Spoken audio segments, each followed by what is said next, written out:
Muy buenos días a todos y bienvenidos un viernes más, 23 de octubre de 2020, en este episodio que es el número 170, contestando a vuestras preguntas. ¿Qué tal? ¿Cómo estáis? Espero y deseo que estéis muy bien. En este nuevo vídeo vamos a hablar sobre las preguntas que nos ha formulado la audiencia esta semana, pero antes, como siempre, quiero comentaros qué es Capmany Premium. ¿Quieres tener un abogado que conteste a tus dudas en menos de 24 horas, que siempre sea el mismo abogado y que sea especialista en derecho laboral y de la seguridad social?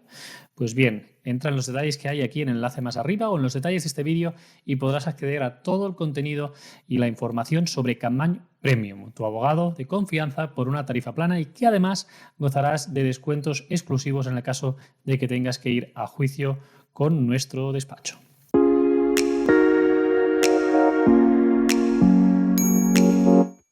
Bien, dicho esto, como siempre, vamos a hacer un repaso de los vídeos que hemos publicado y del contenido que hemos publicado en nuestra página web. En este caso tenemos el lunes, siempre, cada lunes, ya lo sabéis, tenemos dos casos de éxito. El primero lo publicamos en la web, en el que se consiguió una absoluta por una agravación de patologías que ya padecía antes de trabajar.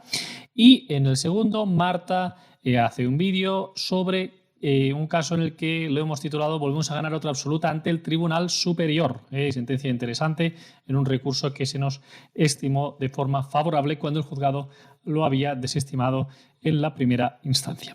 El martes hicimos un nuevo vídeo, en este caso actualizamos la incapacidad total cualificada al año 2020, en uno de los primeros vídeos de mi compañera Nekane de la oficina de Madrid, que se estrena en el canal de YouTube y que ha tenido mucha aceptación por parte de la comunidad. Muchas gracias a todos.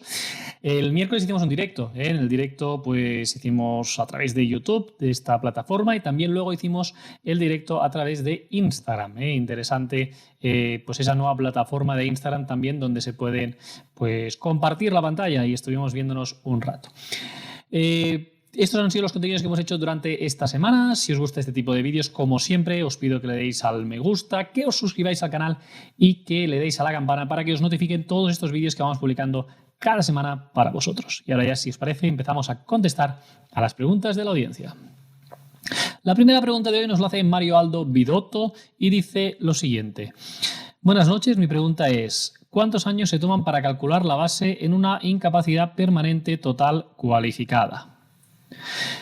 Bien, en este caso hemos de tener en cuenta, Mario, que lo que es la incapacidad permanente total cualificada quiere decir que si te la dan de inicio, es decir, que ya tienes reconocido 55 años y esa incapacidad permanente total cualificada es derivada de enfermedad común, se cogen los últimos 8 años cotizados.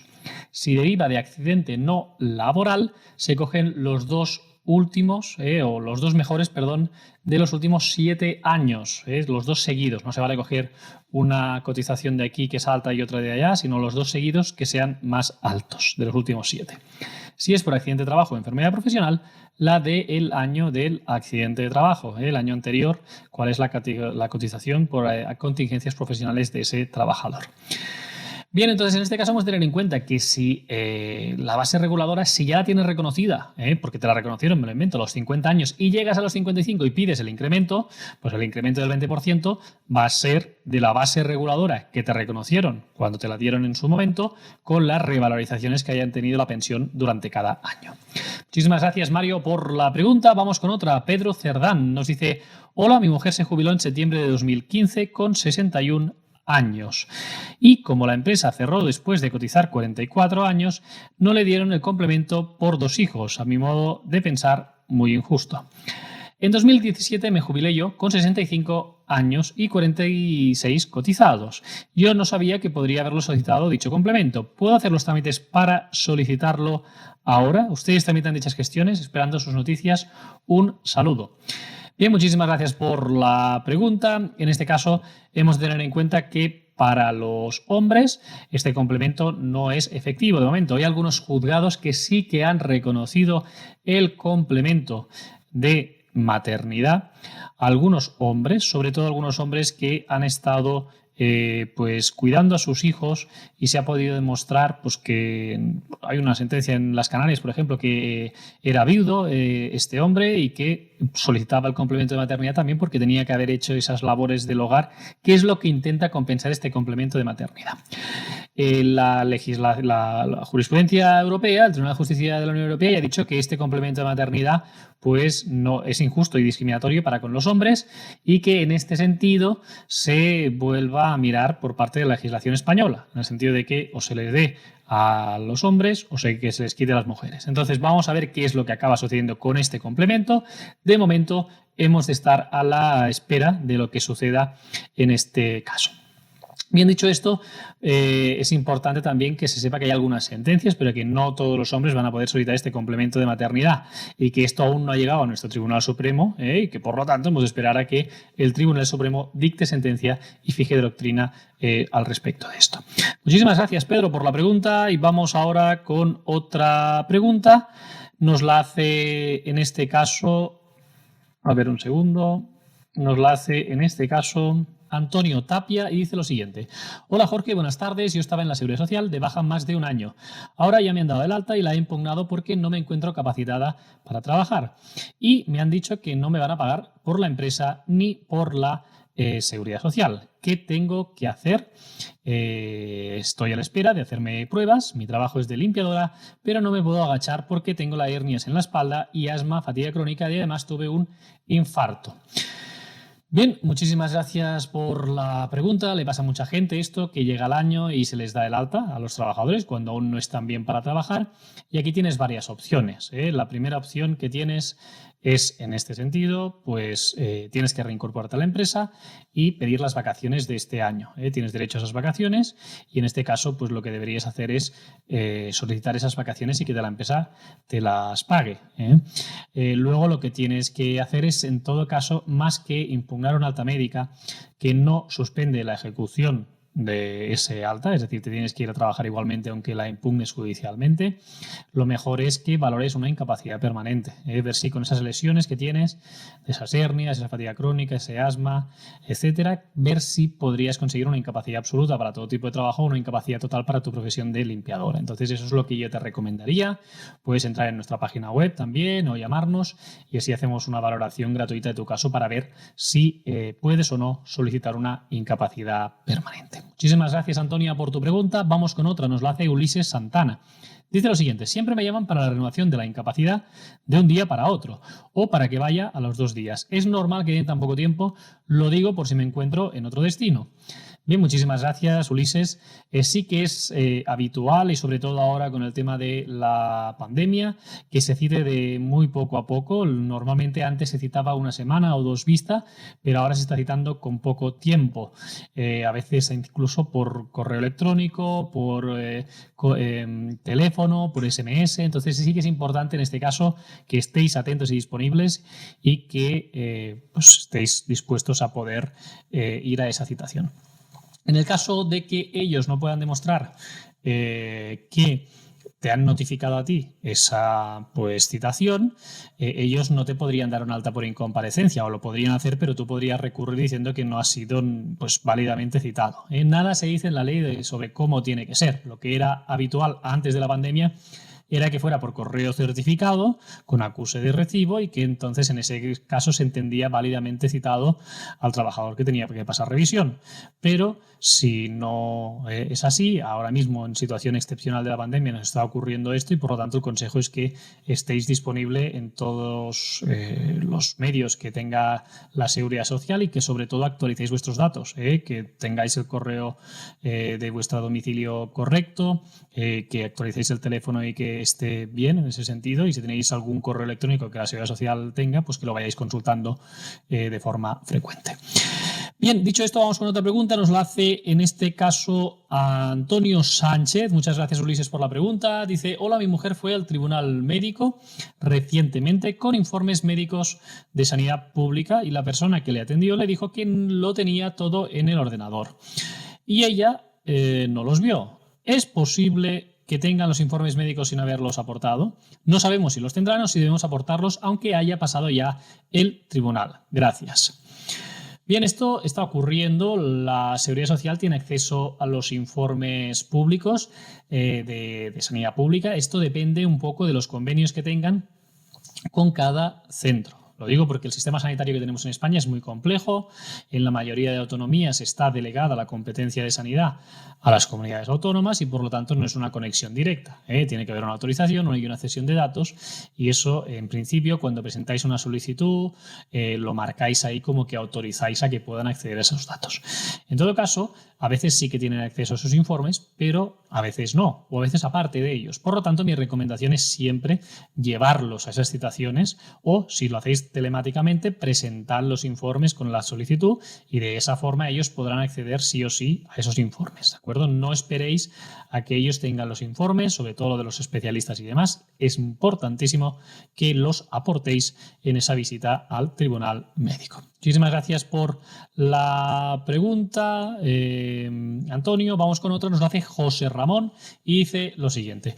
Cuando la sentencia es firme, ¿hay que reclamar los atrasos a través de un abogado o a través del INS? Gracias. Bien, cuando la sentencia es firme, de oficio el INS va a pagar esos atrasos que se deban y en todo caso, si no te los abonan, los puedes reclamar. No es necesario hacerlo mediante un abogado, pero sí que es recomendable hacerlo con el abogado que te haya llevado el caso en este sentido y por lo tanto ellos también tienen pues tanto acceso a teléfonos directos con el departamento de pagos de sentencia, que es el que gestiona pues directamente el pago de esa prestación, o correos electrónicos también de esos centros. Por lo tanto, yo lo que te diría es que lo dejes en manos de tu abogado para que te pueda hacer la reclamación y vaya lo más rápido posible. Lo habitual eran unos 2 meses más o menos para cobrarlo y ahora pues prácticamente se ha doblado el tiempo. Entre 3 y 4 meses es lo que está tardando nuestros clientes, los datos que tenemos, para cobrar los atrasos de una sentencia firme reconocida. Muchísimas gracias por la pregunta, José Ramón. Vamos con otra pregunta. Nos la hace Chema Ballesteros y dice lo siguiente. He tenido una pérdida de 18 kilos en 2 años y estoy a la espera de la unidad del dolor por segunda vez. Tenía juicio el 30 de junio del 2020 y me lo han aplazado el mes de junio de 2021. ¿Qué hago? No puedo incorporarme al trabajo. ¿Qué puedo hacer hasta que llegue el juicio? Gracias. Bien, muchísimas gracias por la pregunta, Chema. Lo primero que tendríamos que saber es cuál es tu situación. Dices que no te puedes reincorporar al trabajo. No sabemos si sigues de baja médica, si te acaban de dar el alta, si estás en el paro, si estás en desempleo. Tendrías que decirnos un poco más cuál es tu situación. Pero en todo caso, si sigues de baja médica, pues intentar agotarla al máximo, los 18 meses o lo que sea que pueda durar esa baja. En el caso de que te dé el alta, lo que siempre decimos, solicitar las vacaciones, solicitar que pases por el servicio de prevención de riesgos laborales y a partir de ahí determinen la aptitud que tienes para hacer tu trabajo, y que esto es muy importante. En otras situaciones, pues también, si aún así hemos agotado las vacaciones, no podemos trabajar y nos han dado el alta y el servicio de aptitud de prevención de riesgos nos dice que tenemos la aptitud para trabajar, tenemos otras opciones.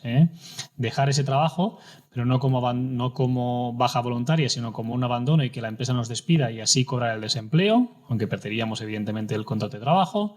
También se puede solicitar un permiso no retribuido de unos meses, que eso tendríamos que ver el convenio colectivo, o también se puede pedir una excedencia voluntaria. Todas estas cuestiones y estas decisiones deben ser pues revisadas con un abogado que os pueda decir cuál es la que va mejor en vuestra situación e insisto, las consecuencias que tiene cada una de ellas porque son importantes para vuestra vida y para vuestros ingresos y también para el devenir de ese procedimiento judicial que tienes. Lamentablemente te lo han pospuesto, como muchas de las personas que sufrieron esta situación entre los meses de marzo y junio y algunos que se están suspendiendo aún porque no hay sitio suficiente de los que ya se habían señalado. Es lamentable, esperemos que con los refuerzos de los juzgados que van a llegar a partir de ahora y a partir de enero del 2021 pues puedan avanzarte esa fecha de juicio que tienes para junio del año que viene. Muchísimas gracias por la pregunta, Chema. Vamos con otra pregunta. Nos la hace en este caso Ángeles Cañete y dice lo siguiente. Hola, en noviembre cumpliré 63 años. Estoy de baja desde diciembre de 2019. No sé si me interesa tramitar la invalidez o la jubilación anticipada.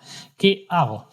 Bien, gracias por la pregunta, Ángeles. En este caso yo lo que te diría es básicamente que tendríamos que hacer un estudio. Con esos pocos datos que nos das no podemos saber si es viable o no una opción u otra.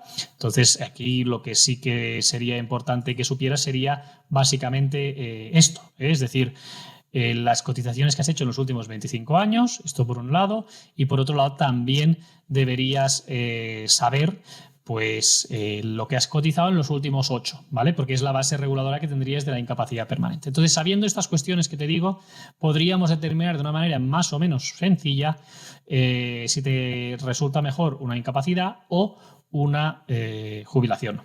Y del mismo modo también es importante saber qué grado de incapacidad te reconocerían. No es lo mismo que tener una absoluta, que en ese sentido tendrías los ingresos que cobrarías limpios y del 100%, que una total que cobrarías el 75% y que sí que habría retención. Por lo tanto, se tiene que hacer un estudio. Para ello te recomiendo que puedas entrar en nuestra página web o que nos llames y puedas, pues en nuestras cosas, pues esto se hace en el servicio de Premium. Puedes contratar el servicio de Premium en la moneda Plus y así puedes hacer tus propios cálculos o un abogado te ayudará a hacerlos. Muchísimas gracias por la pregunta, Ángeles. Vamos con otra que nos la hace María Ángeles, puede ser, González Hernández. Nos dice lo siguiente: en la incapacidad parcial no entiendo el requisito de tener cotizado una quinta parte del tiempo mínimo en los últimos 10 años desde que se originó la causa de la incapacidad si tienes más de 31 años.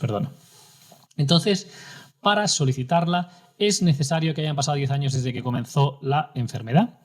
Bien, muchísimas gracias por la pregunta. No es bien así. En este sentido, es importante tener en cuenta que la incapacidad parcial normalmente es derivada de accidente de trabajo o accidente no laboral. Y que este tipo de contingencias no exigen, y esto es importante, no se exige una carencia específica ni una carencia general. Es decir, que si tú tienes un accidente de trabajo y tienes una incapacidad permanente parcial, ahí no hay, en ese sentido, que cumplir un requisito de cotización mínimo. ¿De acuerdo? Esto es importante que lo tengas en cuenta porque por enfermedad común rara vez se reconoce una incapacidad parcial. Es muy difícil que se reconozca. Es más fácil que te den una total para tu profesión habitual que no una parcial, porque es difícil demostrar que tienes una limitación del 33% de las tareas fundamentales de tu trabajo. Entonces, normalmente, insisto, es para accidentes de trabajo o accidentes no laborales. Muchísimas gracias por la pregunta, María Ángeles. Vamos con otra pregunta. Nos la hace, en este caso, Begoña Navarro García y dice lo siguiente: trabajo en una residencia geriátrica. Durante la jornada de trabajo sufrí un tirón desde la nuca al glúteo y casi perdí el conocimiento. Me diagnosticaron Arnold-Chiari tras una resonancia magnética. En un principio, por motivos del COVID, me atendió la Seguridad Social, pero hice determinación de contingencias y me dieron a la mutua como accidente de trabajo. Pero eso fue antes de los resultados de la resonancia magnética. Sigo de baja por accidente de trabajo, pero la mutua me trata por lumbalgia y no quieren ni hablar de Arnold-Chiari porque dicen que es genético, aunque yo nunca había tenido síntomas hasta que sufrí el tirón. ¿Qué debo hacer? En caso de no poder volver a trabajar, ¿qué pasará? Muchísimas gracias. Bien, muchísimas gracias a ti por la pregunta, Begoña. Lo primero, la determinación de contingencias. Si es por esa lumbalgia aguda que has tenido en el trabajo, sí que es procedente que estés de baja por accidente de trabajo. Pero si es por una enfermedad como Arnold-Chiari, este Arnold-Chiari que padeces es una enfermedad común, es, como bien decían, congénito, te puede aparecer los síntomas pues, con una edad avanzada, pero nunca sería derivado de accidente de trabajo. Es muy difícil que un Arnold-Chiari sea derivado de accidente de trabajo, ¿vale? Entonces, en tu caso, yo esa opción la descartaría. Lo más probable es que cuando te den de alta, si requieres una nueva baja por enfermedad común, por Arnold-Chiari, por las secuelas, te la den ya por enfermedad común, que es lo que procedería.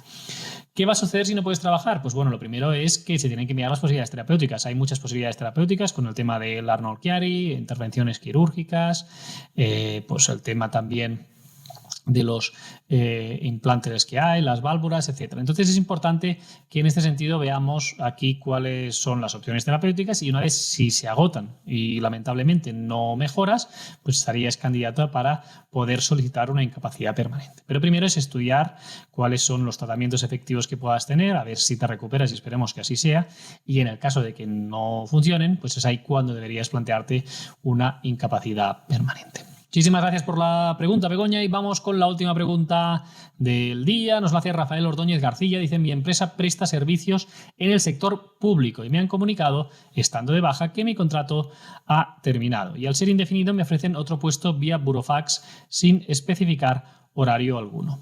Mi torpeza es que no he dado respuesta a ese burofax en el plazo de 20 días. Sigo de baja y esta situación está provocando un aumento de la ansiedad que dificulta más mi recuperación. ¿Qué obligación ha adquirido la empresa ahora conmigo respecto al nuevo puesto ofrecido? Bien, muchísimas gracias por la pregunta. En este caso, es importante que básicamente comentes con la empresa que si te ha ofrecido pues un nuevo contrato, pues deberías en su caso cogerlo si quieres. Si el tuyo ya había terminado, esa relación laboral se había terminado y con un nuevo contrato que te ofrecen deberías decir si te interesa o no. Estando de baja médica, en el caso de que empezaras a trabajar, pues tendrías que coger el alta. No podrías trabajar estando de baja médica. Y por lo tanto, la empresa no tiene ningún tipo de obligación contigo si ya se había extinguido ese contrato de trabajo con este nuevo puesto. Entonces deberías decidir si te interesa o no ese nuevo puesto. Muchísimas gracias por la pregunta, Rafael. Y nos despedimos en el vídeo de hoy con los agradecimientos a la audiencia.